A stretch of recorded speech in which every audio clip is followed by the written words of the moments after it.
Welcome back, guys. This is my fourth video of my newly made channel. The first videos were three basically questions which I solved. Unfortunately, I'm making two videos today because the main thing here is I had solved one question yesterday. I mean, today itself, before some time,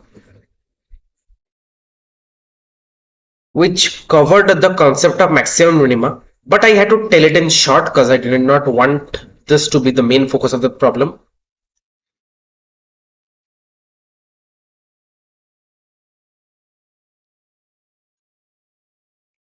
For the benefit of my viewers, what I'll be doing is I will be just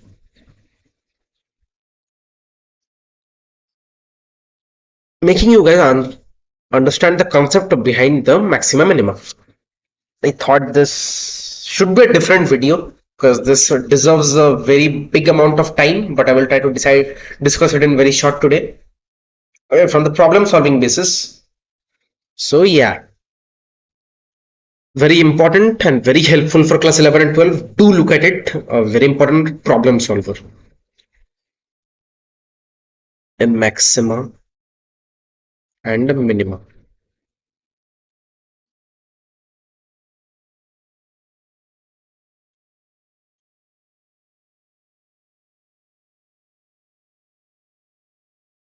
The thing that comes here first is the concept of what I should say. I should say domain that is greater than 0 or less than 0 or greater than equal to 0 or less than equal to 0. These are the four conditions. Many a times we are given functions. What type of functions that is? For an example, suppose we need to find x for which x square minus 3x plus 2 is greater than 0. For this type of questions, my first step would be factorize.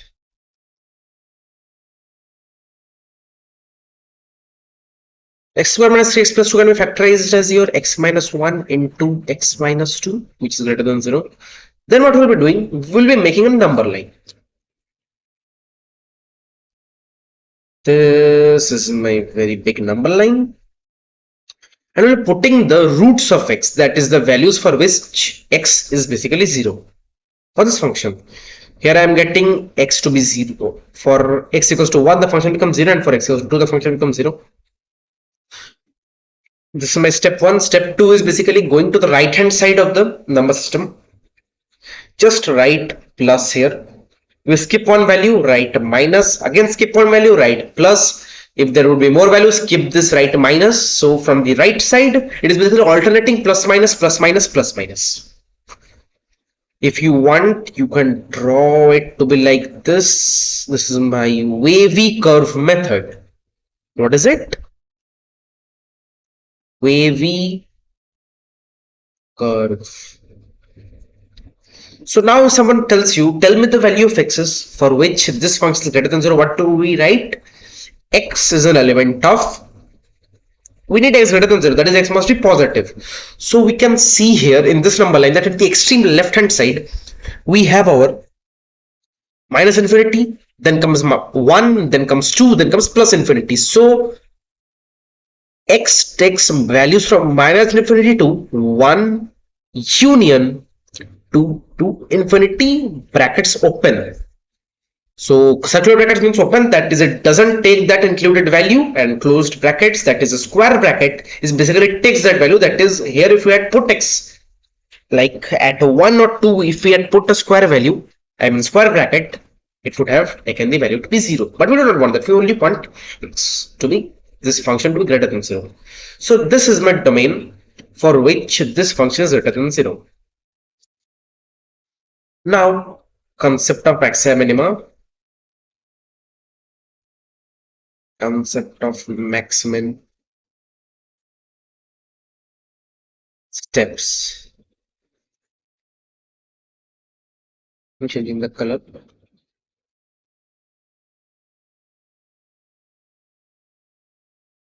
Yellow switch.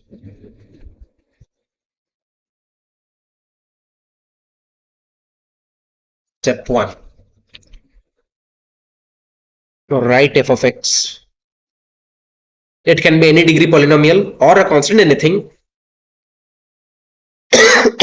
Sorry. Calculate f dash x.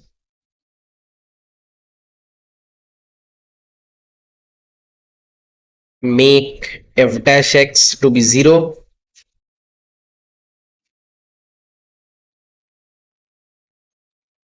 We get some x's. Now, if f of x is of degree k, f dash of x will be of degree k minus 1. F double dash of x will be of degree k minus 2. We get some x's for which f dash of x is 0. Now, what do? We that is calculate f double dash of x. Calculate f double dash of x. Next step.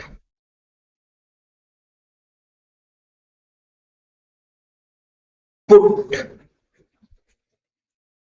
some x's that we had got by making f dash of x has equal to 0 in f double dash of x.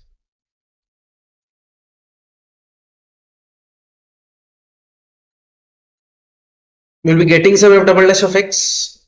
Now here comes the conditions. If f double dash of x is greater than 0, then at that particular x,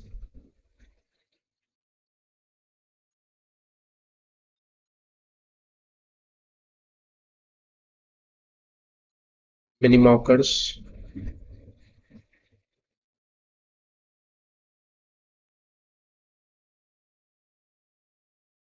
If f double dash of x is lesser than 0, at that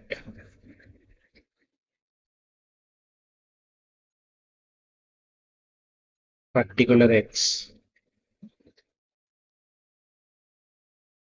maxima occurs.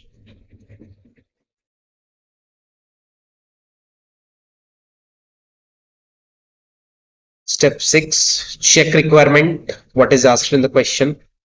Check requirement. Number 7, the final step, put required x in f of x and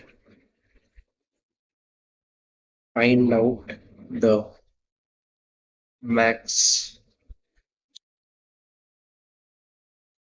or value.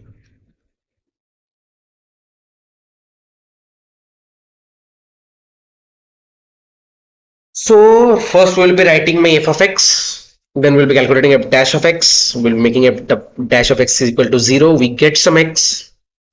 We're calculating f double dash of x. We'll be putting some x, not some x, which is that is those x which we can basically find out by putting f dash x equals to 0. We'll be putting that x in f double dash of x. So here comes the main part.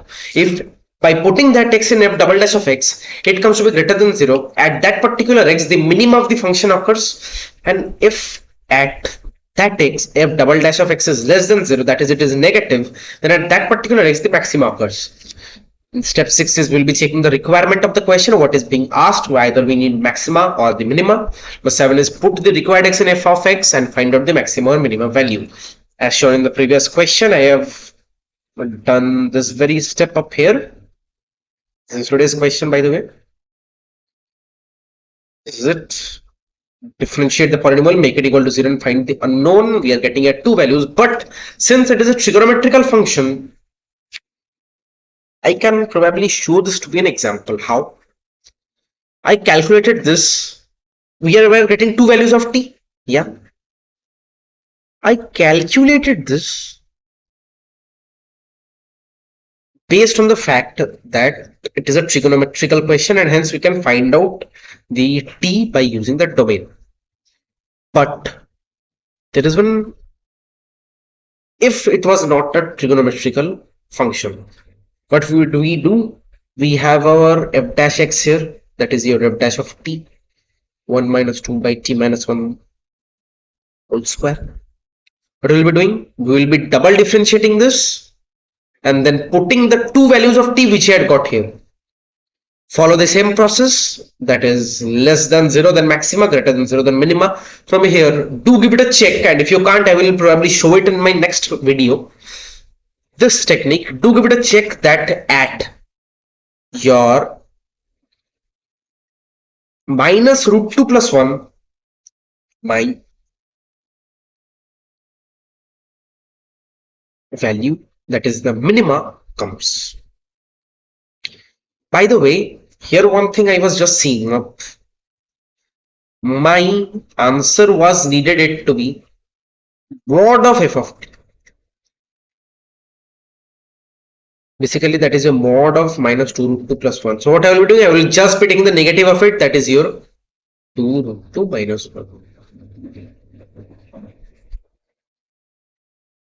So this is the concept of maximum minima, an easy concept. Though if on demand I can probably just do a complete video on maximum minima and the applications of derivability. But for now, for today, this is it. A small concept of maximum minima, a very important concept, which makes a whole lot of difference in questions. So yeah, guys, this is all for today. Do like, share, and subscribe. See you tomorrow.